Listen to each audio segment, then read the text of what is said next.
Hello दोस्तों, कैसे हैं आप सब लोग। इंडिया से सऊदी अरेबिया और सऊदी अरेबिया से इंडिया का अब तक का जो भी ट्रैवल अपडेट है वो मैं आज आप लोगों के साथ इस वीडियो में शेयर करूंगा।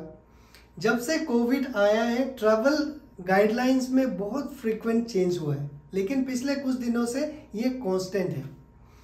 तो पहले बात करते हैं इंडिया से सऊदी अरेबिया के बीच में क्या अपडेटेड ट्रैवल गाइडलाइंस है। तीन जो मेजर चीज थे, जो हिंड्रेंस था, चैलेंजेस था ट्रैवल का, वो हटा दिया गया है अगर आप इंडिया से सऊदी अरेबिया ट्रैवल कर रहे हैं। पहला, इंस्टीट्यूशनल क्वारंटीन, उसे हटा दिया गया है। किसी को भी इंस्टीट्यूशनल क्वारंटीन नहीं करना है। ये पुराना अपडेट है, लेकिन मैं आपको एक कलेक्टिव अपडेट बता रहा हूँ। इंस्टीट्यूशनल क्वारंटीन नहीं करना है। दूसरा जो हिंड्रेंस था, कोविड पीसीआर टेस्ट, वो भी नहीं करना है। और तीसरा हिंड्रेंस था वैक्सीन रिक्वायरमेंट। वैक्सीन अगर आप नहीं भी लिए हैं, नॉन वैक्सीनेटेड है, तभी भी आप सऊदी अरेबिया जा सकते हैं। तो ये तीन जो पहले चैलेंजेस थे वो हट गया है। अब मैं आपको बताता हूँ कि कौन कौन से डॉक्यूमेंट्स आपके पास होना चाहिए अगर आप इंडिया से सऊदी अरेबिया जाने का प्लानिंग कर रहे हैं। जो भी लोग सऊदी अरेबिया जा रहे होंगे, या तो वो विजिटर्स होंगे या तो वो रेजिडेंट होंगे। रेजिडेंट के लिए थोड़ा एक डॉक्यूमेंट कम है और विजिटर्स के लिए एक डॉक्यूमेंट ज़्यादा है।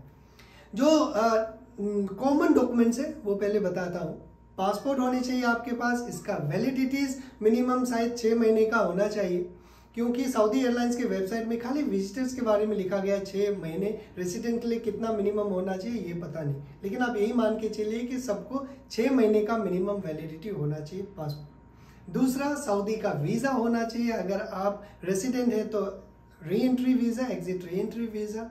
अगर आप नॉन रेसिडेंट है, विजिटर है, तो आपके पास visit visa, business visa, tourist visa, उम्रा, हज, जो भी वीज़ा कैटेगरी है वो आपके पास होना चाहिए। आपके पास पासपोर्ट, वीज़ा, फ्लाइट टिकट्स, ये तीन जो डॉक्यूमेंट्स है वो कॉमन डॉक्यूमेंट है सबके लिए। और एक चौथा, मुकीम अराइवल रजिस्ट्रेशन, अभी तक इसे हटाया नहीं गया। ये 4 कॉमन डॉक्यूमेंट्स है जो आपके पास होना चाहिए।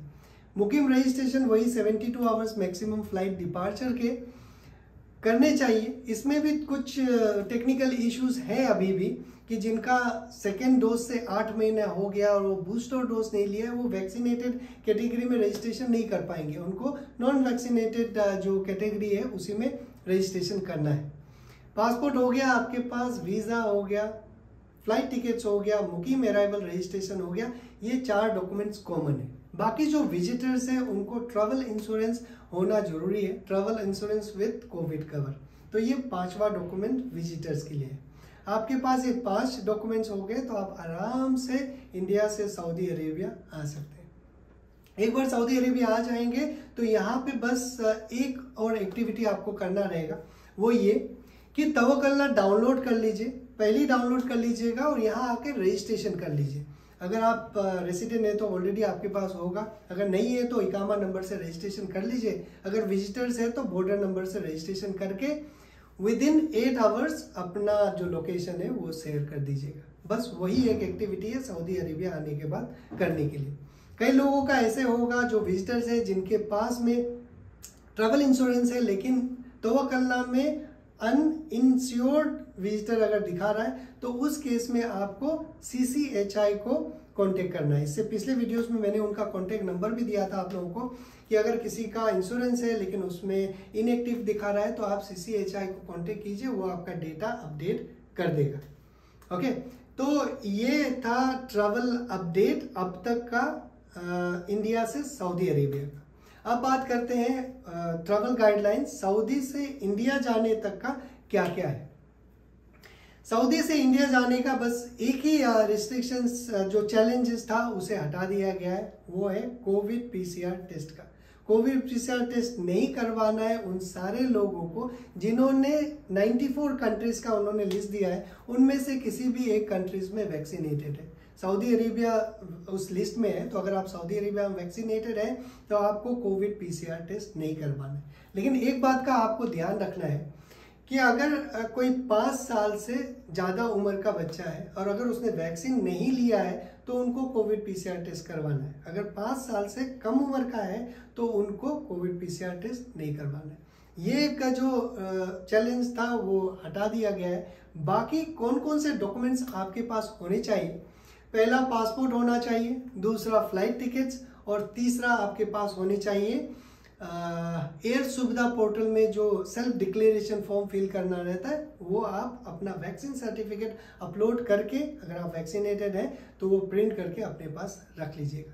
ये 3 डॉक्यूमेंट्स आपके पास होना चाहिए। पासपोर्ट आपके पास होना चाहिए, फ्लाइट टिकट्स आपके पास होना चाहिए, एयर सुविधा पोर्टल का सेल्फ डिक्लेरेशन सर्टिफिकेट जो फॉर्म आप फिल करते हैं उसका। बाकी आपके पास में अगर आप वापस आ रहे हैं, री एंट्री वीज़ा में जा रहे हैं, तो एग्जिट री एंट्री वीज़ा होना चाहिए। बस ये 4 डॉक्यूमेंट्स आपके पास है तो आप आराम से चले जाएंगे और आराम से वापस आ जाएंगे। इसके अलावा कोई अपडेटेड गाइडलाइन नहीं है। लेकिन अगर आप सऊदी अरेबिया से इंडिया जा रहे हैं तो एक बात का ध्यान रखिएगा, अपना वैक्सीन सर्टिफिकेट का एक कॉपी जरूर अपने पास रख लीजिएगा, सॉफ्ट कॉपी, और अपने मोबाइल को एक्टिवेट कर लीजिएगा। अगर वैलिडिटी कम है तो उसको वैलिडिटी बढ़ा के जाइएगा। अगर 4 महीने के लिए छुट्टी जा रहे हैं तो 2 महीने बाद कम से कम इंडिया से एक कोई कॉल कर लीजिएगा उस सऊदी नंबर से, ताकि 1-2 मिनट का कर लीजिएगा। कोई भी वैल्यू एडेड सर्विस करिएगा उस मोबाइल से, ताकि वो मोबाइल नंबर एक्टिव रहे। अगर वो डीएक्टिवेट हो जाता है तो आपको पता होगा तवक्कल यहाँ पे आप यूज़ नहीं कर पाएंगे, फिर आपको प्रॉब्लम हो सकता है। तो ये सारी छोटी छोटी बातें हैं जो आप अगर ध्यान रखेंगे तो कोई प्रॉब्लम नहीं होगा। तो यही था अपडेटेड गाइडलाइन। मैं उम्मीद करता हूँ कि आप सब लोगों को क्लियर हो गया होगा। बस आज के लिए इतना ही। आप लोग अपना ख्याल रखिए। Thank you very much.